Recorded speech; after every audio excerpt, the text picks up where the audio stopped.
Hey, what's going on, people? It's the Black Rose here. Hope you're all enjoying your day. So, I'm hopping in here because I think we need to talk about season 2 of the Percy Jackson TV show.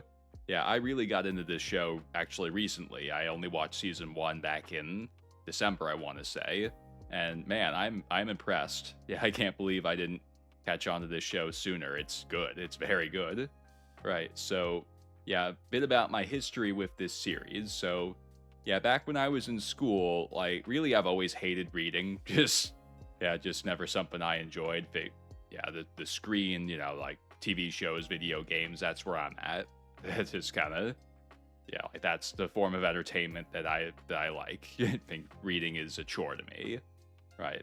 But these books I could get through. Like, yeah, as a kid, like I could get through these, so they would be my go-to for like school book reports, like in middle school. Yeah, that's probably like the target age group of these particular books, right? Yeah, you could probably justify it for a high school book report, but it'd be a bit of a stretch, yeah, right? So I enjoy the series. Like I was always intrigued by the idea of Greek mythology in the modern world, and they do a good job of that in the show too. It's one of the things I like about it.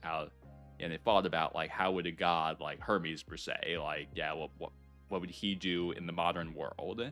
How would he look? How would he dress? Where would he hang out?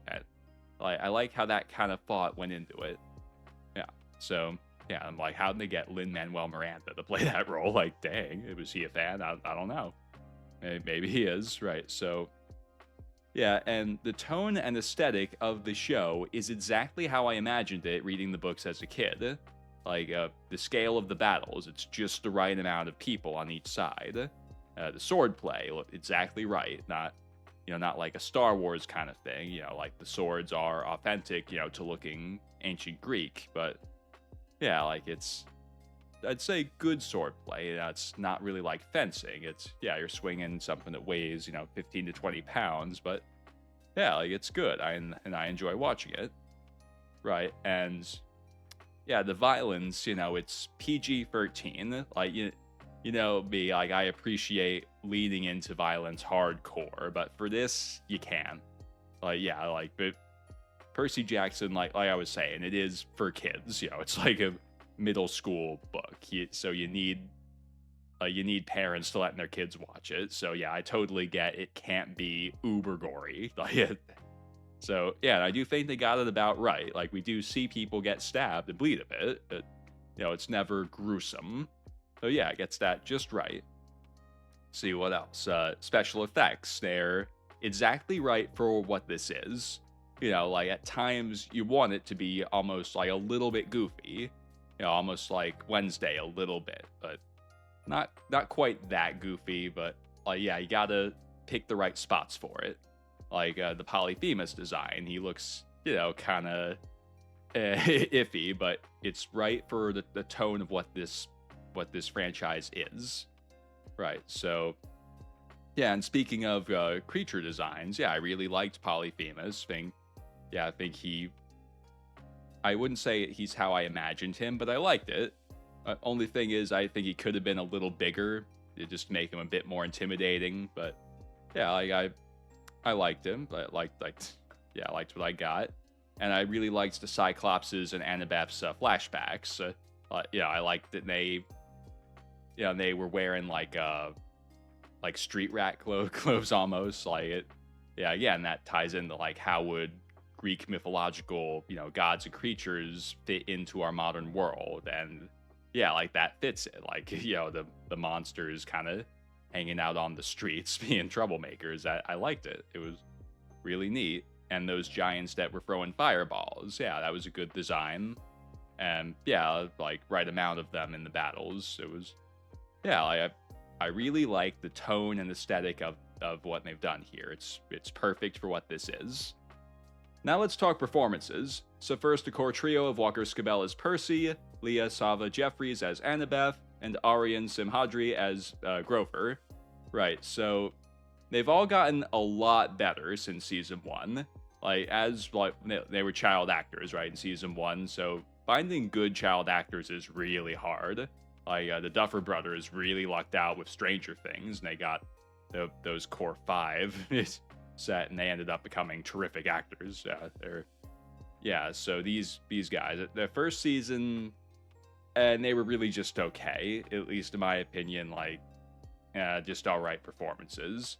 And that was part of, like, I watched the pilot with someone, then they continued watching without me, and I just kind of lost interest. Like, part of what turned me off about it was the performances just weren't great, and they were just okay. Uh, I finished season 1 recently, and they got better throughout it. Toward the end, they had improved, and because the show got a bit more ambitious since the pilot, of course. So yeah, there was that. And in season 2, now that they've grown up a bit, and they had improved a lot. I was impressed and glad to see that. So yeah, applause to the core trio. You're becoming better actors. Love that. Yeah, and they all could sell emotion a bit better. So yeah, like, they were better, not great. That's all I'll say. They're getting there.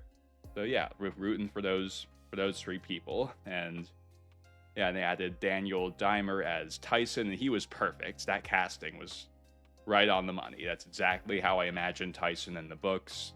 And yeah, he played the big guy who sometimes acts dumber than he really is perfectly. It's mainly just he's a bit shy, and a bit nervous about himself. Right, and he played it very well. Right, and Charlie Bushnell as Luke. So I noted in season 1 that he's really one of the better actors in the show, and that might have been because he was a bit older than the rest of them. Yeah, once again in season 2, I felt he was one of the better actors overall. So yeah, applause to him. Woohoo. Now, Dior Goodjohn as Clarice. So she could have been better, but to her credit, like, that's a role that a lot of people aren't going to realize, like, how hard it is. Like, that's a difficult role because, Clarice, that's the kind of person that would hold emotion back. You know what I mean? She's a daughter of Ares, likes the people who see her as tough, but at the same time, she is a human being with feelings and ambitions. So yeah, like, it's like the Anakin Skywalker problem. Like, it's a hard thing to act, and also, even if acted well, it doesn't come across on screen the same way that it comes across in real life. You know what I mean? It's just really hard to do at every standpoint throughout film. Like, it's hard to act, hard to write, hard to direct. Hard to coach. It's just, it's this difficult thing to capture in the in film and TV. So yeah, and to her credit, she did okay. Like, to everyone's credit, it came across all right. Again, not great, but okay. And also this season we had Timothy Simons as Tantalus. So yeah, he's an up-and-coming actor, and it's funny how in those Volkswagen commercials he's in, like, how that fits now, because yeah, he is kind of an up-and-coming actor.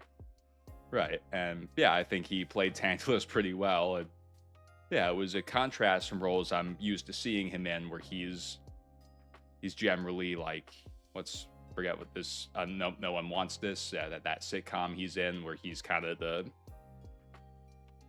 loser of the group. Yeah, there's really a nice way to say it. The Charlie Brown, I guess. But yeah, this season he's more the bossy idiot kind of guy. But yeah, he played it very well. It was very believable, and this is the perfect role for a comedic casting. Excuse me. So yeah, like, kudos to the casting director for making this choice. It's the exact right role to put someone with a more comedic background in. Right, so those are my thoughts on the performances and the castings. Now let's dive into the story. So I liked how it remains very loyal to the book, at least, the parts I remember. Yeah, it was a while ago I read that, so yeah, but it was pretty much how I remembered it. Right, and I liked how Percy and Annabeth particularly kind of felt more like their book characters. Now that they've grown a little bit, like, Yeah, they definitely felt more like how I remembered them from the books. Right, and their personalities kind of played into the plot for, for at least a lot of the time. And I remembered that from the Sea of Monsters, like because of the absence of Grover, it felt different. There was a bit more conflict between Percy and Annabeth. Also because, they weren't as close, I guess. It's only the second book, but yeah, it's something I remembered about this particular book. And I think there were 5 of them. Like, yeah, I remembered there was some conflicts between Percy and Annabeth in this one. Right, so yeah, Percy, him constantly having these internal struggles. Right, and coming across as tough and powerful, because he's a son of Poseidon, but not arrogant. Right, like when he fights Luke, like he holds his own. Ultimately, I think kind of loses, but yes, but yeah, that's where he is in his development. During this part of the Percy Jackson story. So yeah, I felt that was very much how I recalled Percy from the books. Like, yeah, he's constantly in his own head. Like, those books are told from first person, aren't they? I think he is the narrator of them. Right, so yeah, he's always in his own head, thinking things through, at least to the best of his ability. Right, and yeah, and he's never truly arrogant. Yeah, I never got that from him in the books. Like he is powerful. Like he is a tough cookie, but yeah, he's never arrogant. Like he has that hero's nobility, I guess. So yeah, perfect. Yeah, perfect Percy, season 2, and Annabeth. So yeah, her being clever, like always using that invisibility cap, though it's starting to get overused. I feel like they're starting to rely on it a bit too much, but yeah, like if you need it, you need it. You know what I mean? So yeah, and distracting Polyphemus, when taunting him with the nobody thing, that's true to Greek mythology. That's from the Odyssey. Yeah, love that. And also her weaknesses, her having this internal conflict with Cyclopses because of trauma. Yeah, I like that element. And, her true kryptonite being her relationship with her mom, with Athena.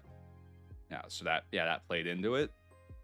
And yeah, I was very, very pleased with Annabeth. Felt, even though, like, it, yeah, in the book, she's very, very specifically said to be blonde and blue-eyed, stormy-eyed, I think is how they are always describing it. But yeah, I think what's her name? Let me scroll back up.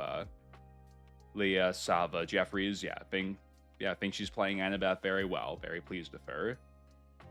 Right, and yeah, I liked how her personality kind of leaked into the story. Actually made a difference. Now, the one thing that really didn't work for me about this season was the pacing. So I don't remember exactly how long each part of the book was, but here's what stood out to me on screen. They needed way more time in the Sea of Monsters. I think it took the first 2 episodes to get them out of camp. That could not... No, that's a big no-no right there. And they need to be out of there episode 1. You need to get them away from there. And yeah, and just like, I get they wanted to spend some time on Tantalus, but they needed to be out of there sooner. It's the Sea of Monsters. It's exciting. Who doesn't love a great sea adventure? Like what Jason and the Argonauts, that classic 60s movie. They spent a lot of time at sea in the Sea of Monsters. Yeah, that's a classic. I haven't seen that in a while. And most of the Odyssey movies I've seen spend a lot of time with Odysseus getting from, Troy to back home. That's most of the movie right there. Right, hopefully this upcoming Odyssey is going to be like that. Yeah, I love a good sea adventure. Love sea monsters. Yeah. So, yeah, and also, like, in the first few episodes, they were making a big deal out of Clarice's crew. Right, but then they got killed off so fast and without a resolution. Like that didn't sit right with me. Like they were promised, the fields of Elysium, right? And I don't think we're ever told if they actually get that. There's kind of a bunch of them are scooped up by Scala, and others are just, I guess drowned or whatever. Yeah, I didn't like that. Like, just it at the very least needed a resolution, right? And yeah, how could we only get really one full episode of Polyphemus in action?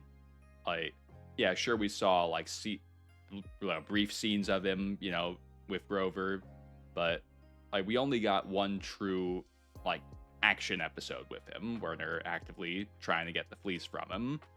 Yeah, no, come on, we needed more of that, right? And yeah, so what was up here? Well, my guess is the pacing was designed to avoid difficult special effects, and that's also budgetary. Like, yeah, it's designed to avoid having to overspend on special effects and spend and overspend time on them in addition to money. So yeah, it is what it is, but I didn't like it. Yeah, we needed more of the actual adventure. That's the one thing that really just stood out to me, as we needed more of that this season. We needed more of the adventure in the Sea of Monsters. So that's what's up. Those are my thoughts on Percy Jackson Season 2. The major strengths were its loyalty to the books, and yeah, just very well adapted. Felt exactly like how I imagined the books. Yeah, and actors got better. Yeah, it was great to watch. I really enjoyed it. Yeah, only true flaw, like I was just talking about, the pacing. Right, so yeah, I really liked this, and yeah, I'm really glad I started watching again after kind of drifting away from the pilot. It's just needed to give it a bigger chance, and I did. I'm glad I did. So yep, on the rate it this season an 8 out of 10. I think that's fair, and yeah, it's definitely a good rating. I've unfortunately had to put some bad ones up on Nerd News Media, but yeah, I'm to give this one an 8. All right, and yeah, I'm excited to see what becomes of this show next. She's the third season. Yeah, I remember in the third book, that's where Talia kind of re-enters the picture. And I don't want to spoil what happens for anyone that doesn't remember, but yeah, the big bad is Atlas, the Kronos' commander-in-chief of the Titans, of course. Well, maybe not commander-in-chief, the second command of the Titans. Yeah, you know what I mean. Right, he's the guy that holds up the sky in Greek mythology. Forget what the mountain's called that he does that from, but yeah, he's permanently stuck on this mountain holding up the sky. Yeah, I can't wait to see it. Wonder who they would cast as Atlas. Who would make sense there? Clancy Brown. Clancy Brown as Atlas. Yeah. All right. Well, yep. That's all I got for you this time, and I'll see you next time. Thanks for watching, and peace.